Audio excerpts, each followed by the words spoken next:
नमस्कार विद्यार्थियों, आज हम नया टॉपिक प्रारंभ करते हैं।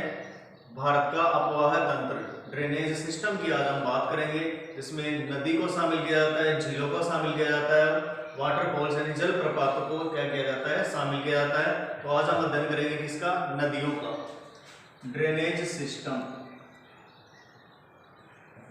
ड्रेनेज सिस्टम के अंतर्गत हम इसको बोलते हैं अपवाह तंत्र।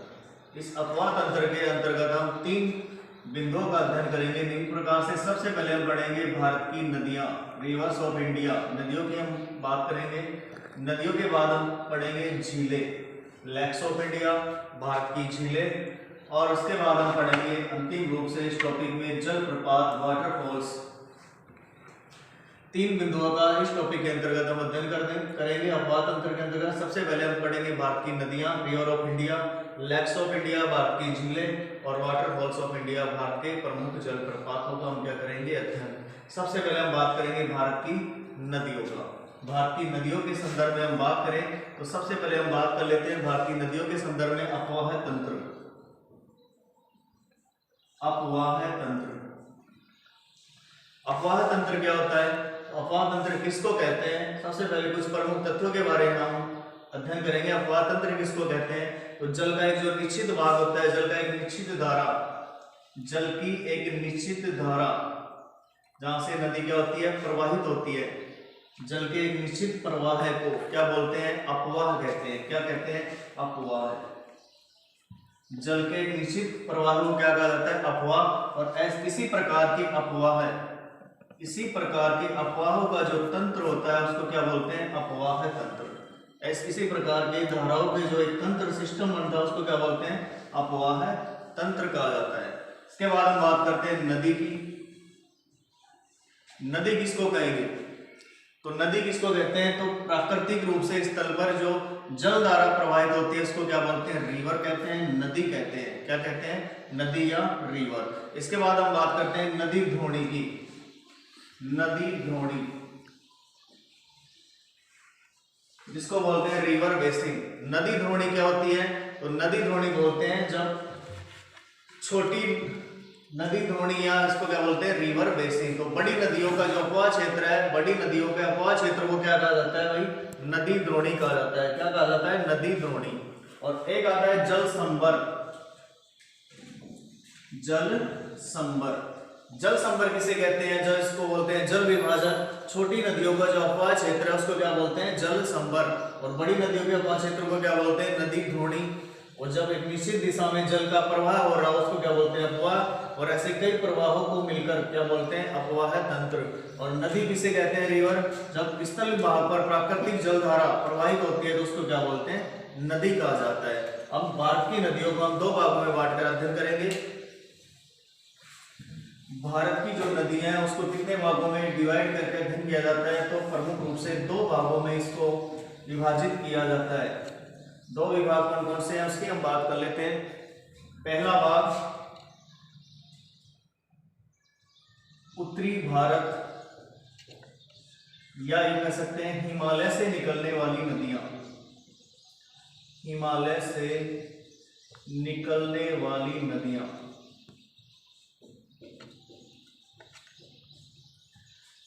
पहला भाग है उत्तरी भारत या हिमालय से निकलने वाली नदियां, जिसको हम 3 भागों में बांटकर अध्ययन करेंगे। दूसरा भाग है यहां पर प्रायद्वीपीय पठार या दक्षिणी भारत की नदियां। इस प्रकार हम 2 भागों में बांटकर इसका अध्ययन, उत्तरी भारत या हिमालय से निकलने वाली नदियां और प्रायद्वीपीय पठार या दक्षिणी भारत से निकलने वाली नदियां। उत्तरी भारत या हिमालय से निकलने वाली नदियों को हम 3 भागों में बांटकर इसका अध्ययन करेंगे। इस प्रकार से पहला है यहाँ पर सिंधु अपवाह तंत्र। 3 अपवाह तंत्रों में इसको विभाजित किया गया है, जिसमें पहला कौन सा है, सिंधु। दूसरा पढ़ेंगे इसमें गंगा अपवाह तंत्र, गंगा अपवाह तंत्र। और तीसरा हम पढ़ेंगे इसमें ब्रह्मपुत्र अपवाह तंत्र। 3 भाग हो गए। पहला कौन सा है, सिंधु अपवाह तंत्र। सिंधु और सिंधु की सहायक नदियों से निर्मित जो अपवाह तंत्र कौन सा है, सिंधु। गंगा और गंगा की सहायक नदियों का जो सिस्टम है उस किस में आ जाएगा, गंगा अपवाह तंत्र में। ब्रह्मपुत्र उसकी सहायक नदियों का अपवाह तंत्र क्या कहलाता है, ब्रह्मपुत्र अपवाह तंत्र। उसके बाद प्रायद्वीपीय पठार या दक्षिणी भाग की नदियों को दो भागों में बांटकर अध्ययन करते हैं। अरब सागर से निकलने वाली नदियां, पहला भाग अरब सागर से निकलने वाली नदियां, और दूसरा भाग कौन सा है, बंगाल की खाड़ी से निकलने वाली नदियां।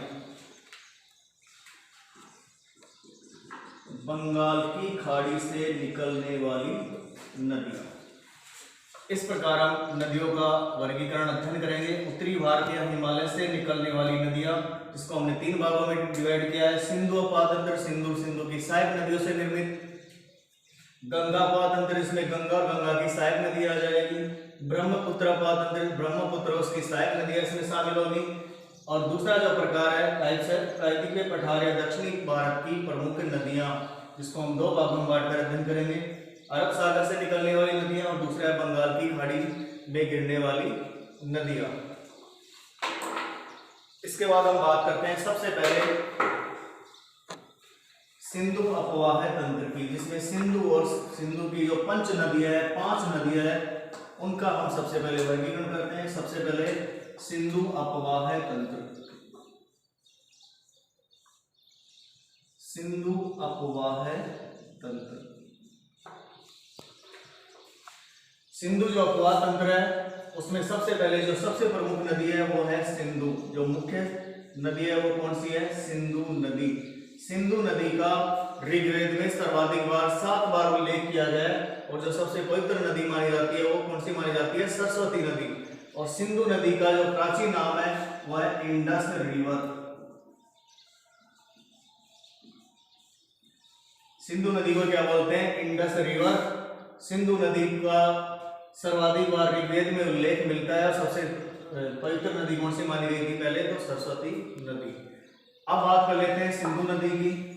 सिंधु नदी का जो उद्गम स्रोत है और सिंधु की प्रमुख सहायक नदियां कौन कौन सी है उसकी हम यहाँ पर बात करते हैं।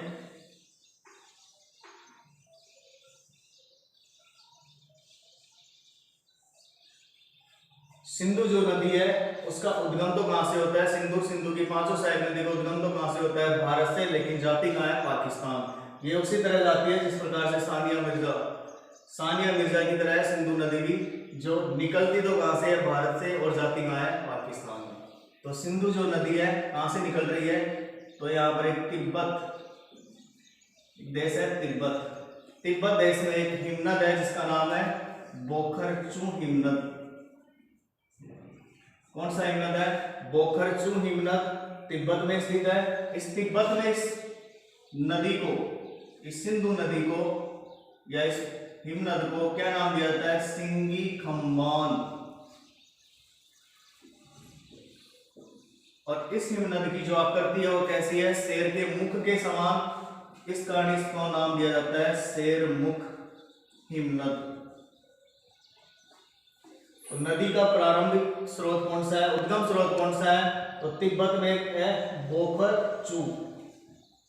तिब्बत में स्थित है कैलाश पर्वत श्रेणी। तो इस कैलाश पर्वत श्रेणी में स्थित है बोखरचू नामक हिमनद। उसी को क्या बोलते हैं तिब्बत में, सिंगी खम्बान या शेर मुख, शेर के मुख के समान आकृति है।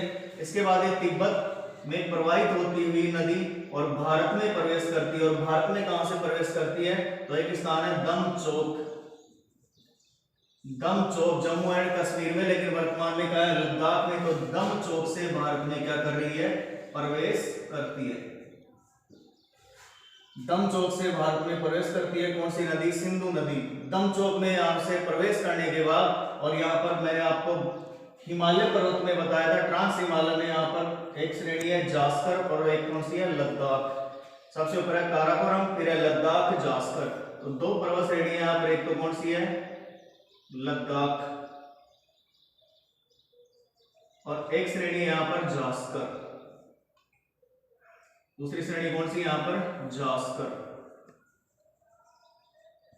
तो ध्यान देना, दमचौक में प्रवेश करने के बाद ये जो मुख्य नदी है सिंधु नदी, ये लद्दाख और जास्कर के मध्य प्रवाहित होती हुई बहती है। जास्कर और लद्दाख के मध्य प्रवाहित होती बहती है और यहाँ से प्रवाहित होती ये पाकिस्तान में जाकर प्रवेश करती है। और लेकिन इससे पहले एक स्थान है बुंजी नामक स्थान, लद्दाख में एक स्थान है बुंजी नामक स्थान। यहाँ ये सर्वाधिक गहरा कैनियन बनाती है। क्या बनाती है? कैनियन, या जिसको बोल सकते हो महाखड्डा। महाखड्ड का निर्माण करती है बुंजी नामक स्थान पर लद्दाख में। क्या बनाती है? कैनियन बनाती है। इसके बाद ये पाकिस्तान में प्रवेश करती है इन दोनों पर्वत श्रेणियों से बहती हुई जास्कर और लद्दाख के बीच में, यहां से प्रवाहित होती हुई। और ये पाकिस्तान में एक स्थान है चिल्लास प्रांत। कौन सा प्रांत है? चिल्लास प्रांत। इस चिल्लास प्रांत में प्रांत या प्रदेश है दर्दिस्तान प्रदेश। तो चिल्लास प्रांत के निकट स्थित है दर्दिस्तान प्रदेश। यहां से पाकिस्तान में क्या कर रही है? प्रवेश कर रही है। इसके बाद प्रवेश करने के बाद ये नदी पाकिस्तान में एक स्थान आता है मिठानकोट, जो पाकिस्तान के पंजाब में स्थित है। कहां स्थित है? पंजाब के पाकिस्तान में। इस मिठानकोट पंजाब में इसकी जो पंच नद है, सहायक नदियां हैं, वो यहाँ पांचों आकर मिलती है। कौन कौन सी उनका हम क्रम देखेंगे। सबसे पहले नदी यहाँ पर है झेलम। सिंधु की सहायक नदियों में सबसे प्रमुख और उत्तरी भाग में से निकलती है। कौन सी है? झेलम। झेलम के बाद है चिनाब। झेलम के बाद कौन सी नदी है? चिनाब। चिनाब के बाद यहां पर आती है रावी। रावी नदी। रावी के बाद यहां आती है व्यास, और व्यास के बाद इसकी सबसे बड़ी सहायक नदी सतलज। ये पांचों नदियां आकर कहां मिलती है? मिठानकोट पंजाब में। पंजाब जो राज्य है वो भारत में भी है। भारत का पूर्वी पंजाब, पाकिस्तान का है पश्चिमी पंजाब। जो पंजाब स्टेट है, पंजाब राज्य है, वो पंच प्लस दोआब से मिलकर इसका क्या हुआ है? निर्माण। दोआब क्या होता है? तो दो नदियों के मध्य का क्षेत्र को क्या बोलते हैं? दोआब। तो पांच नदियों की जो मध्य का क्षेत्र है क्या हो गया? पंच दोआब। इस तो राज्य कौन सा हो गया? पंजाब। तो पंच प्लस दोआब से इसका निर्माण हुआ है पंजाब। तो पंजाब में स्थान कौन सा है? मिठानकोट, जहां पांचों नदियां सिंधु की जो सहायक नदियां वो आकर यहाँ पर क्या होती है? मिलती है। इसके बाद सिंधु नदी और आगे प्रवाहित होती पाकिस्तान का एक शहर है प्रमुख कराची। कौन सा शहर है? कराची। पाकिस्तान का प्रमुख शहर है कराची। कराची के पूर्व दिशा की ओर प्रवाहित होती ये नदी कहां गिर जाती है? अरब सागर में जाकर गिर जाती है। इस नदी की जो कुल लंबाई है, जो भारत और पाकिस्तान दोनों को मिलाकर है, वो है 2880 किलोमीटर।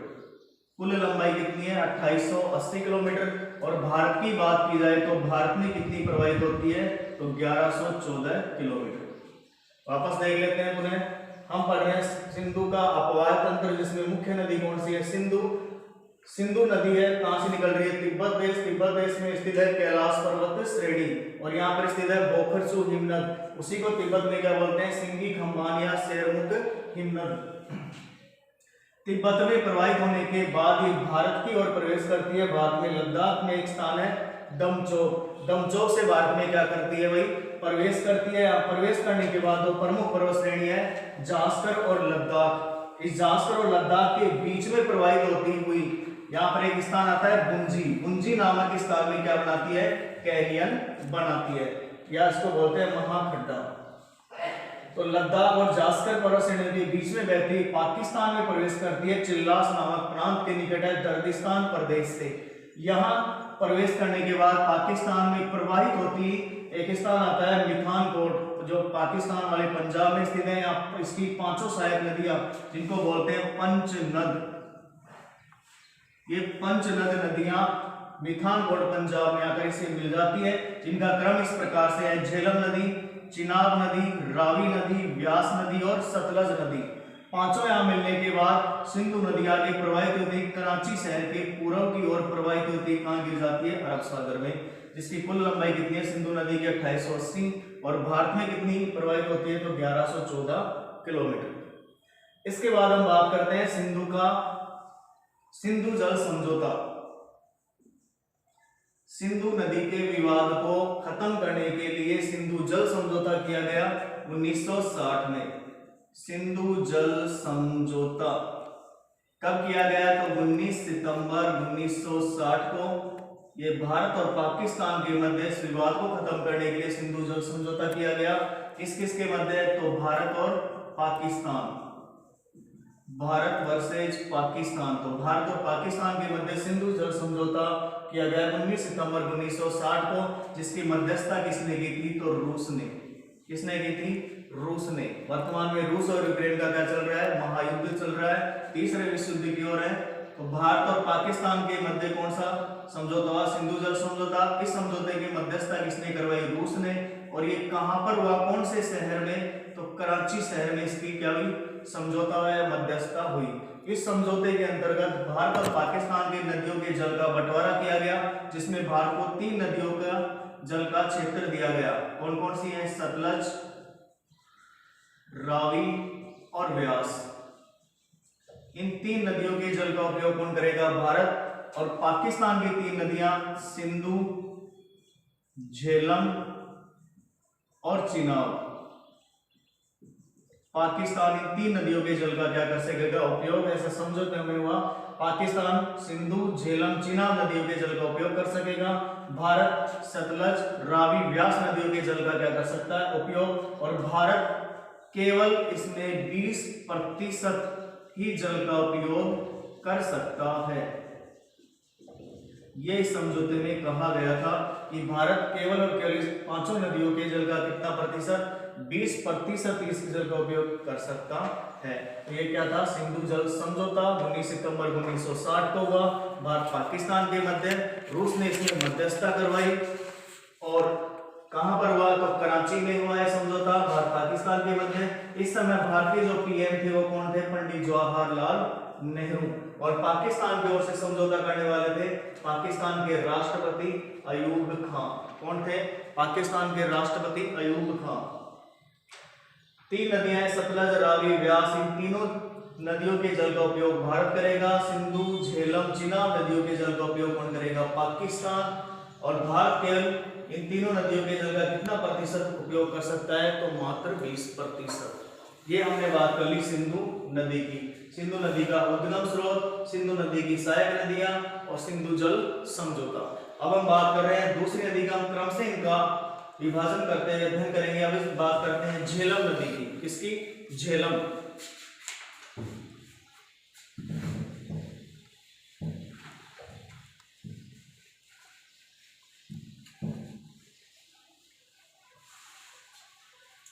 सिंधु अपवाद तंत्र में अब हम दूसरी नदी की बात करते हैं, झेलम। झेलम नदी की यदि बात की जाए तो सिंधु की सहायक नदियों में प्रमुख नदी है और इसका जो प्राचीन नाम है वो है वितस्ता। क्या बोलते हैं इसको? वितस्ता नदी कहा जाता है। इसका प्राचीन नाम है। झेलम नदी कहां से प्रवाहित होती है? तो झेलम की यदि हम बात करें तो झेलम नदी है वो बेरी नाग झरने से निकलती है। जम्मू कश्मीर में एक झरना है। और जम्मू कश्मीर में मैंने आपको एक पर्वत श्रेणी पढ़ाई थी, पीर पंजाल। कौन सी श्रेणी है? पीर पंजाल। पीर पंजाल पर्वत श्रेणी कहां स्थित है? जम्मू कश्मीर में। इस पीर पंजाल पर्वत श्रेणी में झरना स्थित है, इसको बोलते हैं बेरी नाग झरना। बेरी नाग झरने से ये नदी निकलती है। कौन सी? झेलम नदी। कहां स्थित है? कौन सी पर्वत श्रेणी में? पीर पंजाल। यहां से निकलने के बाद ये नदी आगे प्रवाहित होती है। यहां पर एक शहर आता है श्रीनगर। तो श्रीनगर शहर कौन सी नदी के किनारे स्थित है? तो झेलम नदी के किनारे। श्रीनगर के नजदीक यहां पर भारत की सबसे बड़ी मीठे पानी की झील स्थित है, वुलर झील। तो वुलर झील में भी कौन सी नदी का जल प्रवाहित होता है? तो झेलम नदी का। भारत की सबसे बड़ी मीठे पानी की झील कौन सी मानी जाती है? वुलर। जम्मू कश्मीर में शहर कौन सा है इस नदी के किनारे? तो श्रीनगर। कौन सा शहर है? श्रीनगर। इसके बाद यहाँ पर श्रीनगर में प्रवाहित होती केवल और केवल ये जो नदी है केवल और केवल कौन से स्टेट में बहती थी? जम्मू कश्मीर। लेकिन वर्तमान में क्या है? केंद्र शासित प्रदेश। तो एकमात्र केंद्र शासित प्रदेश कौन सा? जम्मू कश्मीर में प्रवाहित होती है कौन सी नदी? झेलम। यहां से प्रवाहित होती है। भारत और पाकिस्तान के बीच अंतरराष्ट्रीय सीमा का क्या कर रही है? निर्माण करती है। इसका निर्माण करती है अंतरराष्ट्रीय सीमा का। बॉर्डर बनाती है भारत और पाकिस्तान की, कहां से कहां तक, तो मुजफ्फरनगर से मीरपुर तक, मुजफ्फरनगर से और मीरपुर तक अंतरराष्ट्रीय सीमा का क्या करती है, निर्धारण करती है भारत और पाकिस्तान के मध्य। इसके बाद पाकिस्तान में नदी बहती हुई और एक स्थान आता है यहाँ पर झंग। पाकिस्तान में एक स्थान है झंग। झंग के निकट ये जो नदी है झेलम नदी कौन सी नदी में मिल जाती है, चिनाब नदी में आकर मिल जाती है। तो चिनाब नदी की सहायक नदी हो गई झेलम। कौन से स्थान पर मिलती है, झंग। झंग में एक स्थान है त्रिमू।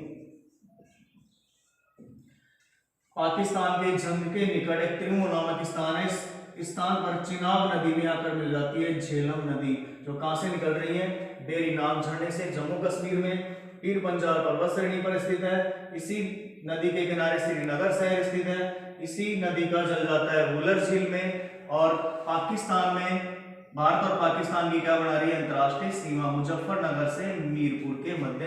और झंग नामक स्थान के निकट है त्रिमू नामक स्थान, यहाँ पर कौन सी नदी में मिल जाती है, चिनाब नदी में मिल जाती है। इसके बाद यहाँ पर एक डैम और स्थित है, इस पर मंगल डैम। ये भी जम्मू कश्मीर में है, इसी नदी पर है मंगल डैम, मंगल बांध। तो ये कौन सी नदी है, झेलम नदी। प्राचीन नाम क्या है, वितस्ता। कहां से निकलती है, पीर पंजाल पर्वत श्रेणी, इसके गिरिपद पादीय क्षेत्र से निकलती है, बेरीनाग झरने से। श्रीनगर शहर बसा हुआ है, वुलर झील स्थित है। पाकिस्तान में भारत और पाकिस्तान की क्या बनाती है, अंतरराष्ट्रीय सीमा बनाती है। आज के लिए इतना ही काफी, बाकी कल पढ़ेंगे। धन्यवाद।